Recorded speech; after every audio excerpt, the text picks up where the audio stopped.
Dr. Moreu, do your tang, man. Woo! Do your tang, do your tang, do your tang, do your tang. Welcome to Dourtingboxing.com. This is my weekly blog ending for February 24th, 2013. Now, I want to thank everybody once again for being a part of Dourtingboxing.com and checking out the weekly blog. I do appreciate it. I'm your host, Dr. Moreu.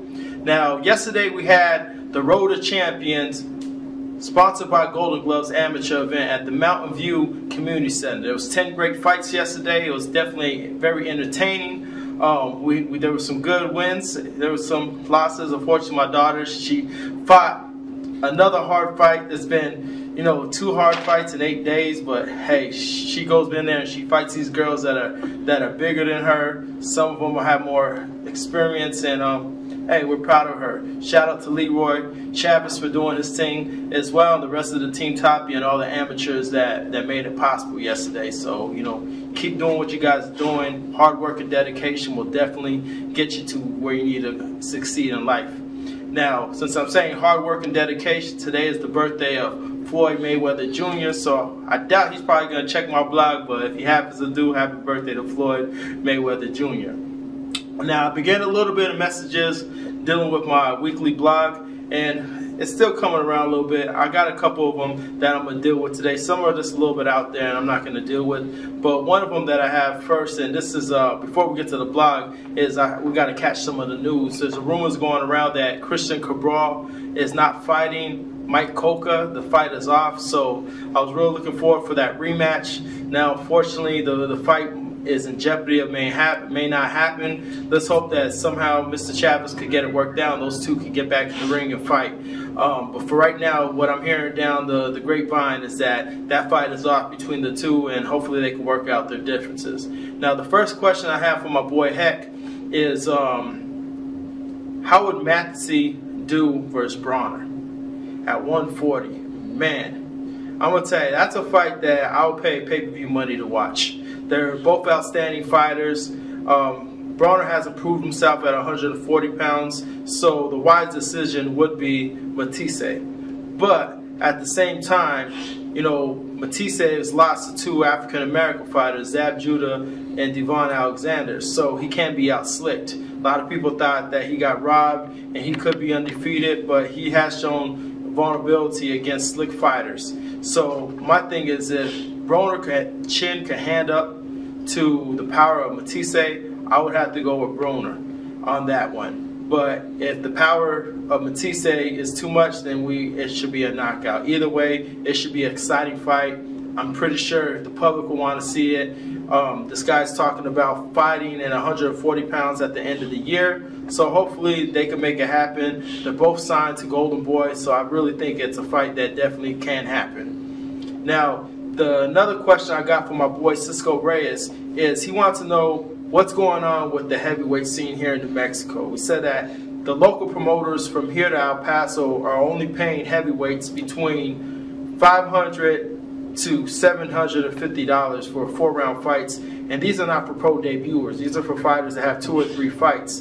When out of state, some fighters can get more, and he wants to know what's going on, why they're getting lowballed. Well, first of all, the heavyweight division is not what it used to be. Back with Mike Tyson, Evander Holyfield, even when Lennox Lewis was around, that's when the heavyweights was at its best, so people want to see that. Now, I agree the heavyweights should get paid a little bit more because one punch with them can end it. They're the ones that are actually punching harder than anybody else, so they're taking more of a risk to go ahead and fight. So I really think that a heavyweight for 4 rounds, personally, should get about $200 a round. Maybe possibly more. If it's a club card, about $800 for a 4-round fight.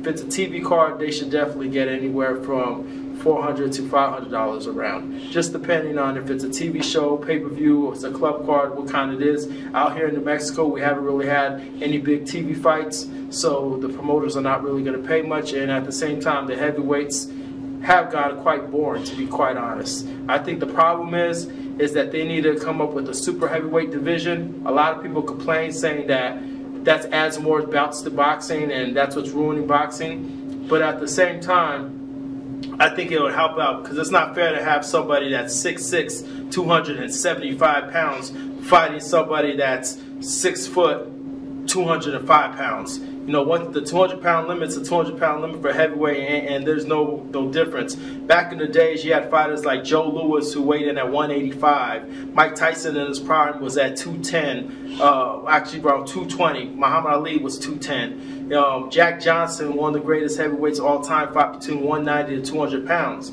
So those were the prime heavyweights. Now these heavyweights are ridiculous weights. They're almost up to 300 pounds, 6'6", 6'7". They need to make a super heavyweight division. That way the heavyweights could come back, and maybe these heavyweights could start getting paid more money. So Cisco, that's what I really think is going on. And if you want to know what my answer is to it, I think these fighters should be getting paid between $800 to $1,200 for 4 rounds on heavyweight. Now, I got another question dealing with the local scene, asking about Jose Weddle Sanchez. And they're asking, is Jose Sanchez or Weddle, is he moving too fast to fight the Pitbull? Well, I would say yes and no. I say it's a lose-lose situation for Pitt. Pitt, he has nothing really to gain from this fight. He has more to lose in the game. He wins this fight, he beats a fighter that's 2-0. So people are going to say he was supposed to win. He loses the fight, he has everything to lose. He's on the verge of a TV fight coming up, and he has nothing to gain off it.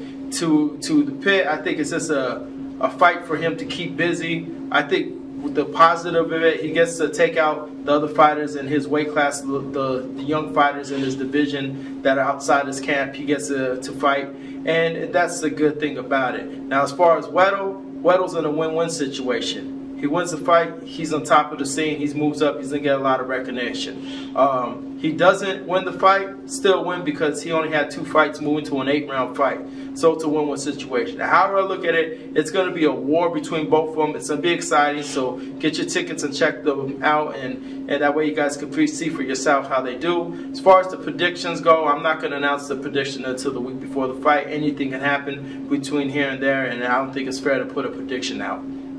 Now, that's pretty much some of my weekly blog for this much. I didn't really have much to say because there's not much going on, but I got a lot of new stuff coming off this week, a lot of new things for news and coverage coming up, so just look forward to check it out on doyourtingboxing.com. You can always email me if you have any questions, anything at all you want me to go, and all you go is to doyourtingboxing.com, or you can email me at doyourtingboxing@gmail.com. Either way, I'll be looking forward to hear from you. Appreciate your support and love.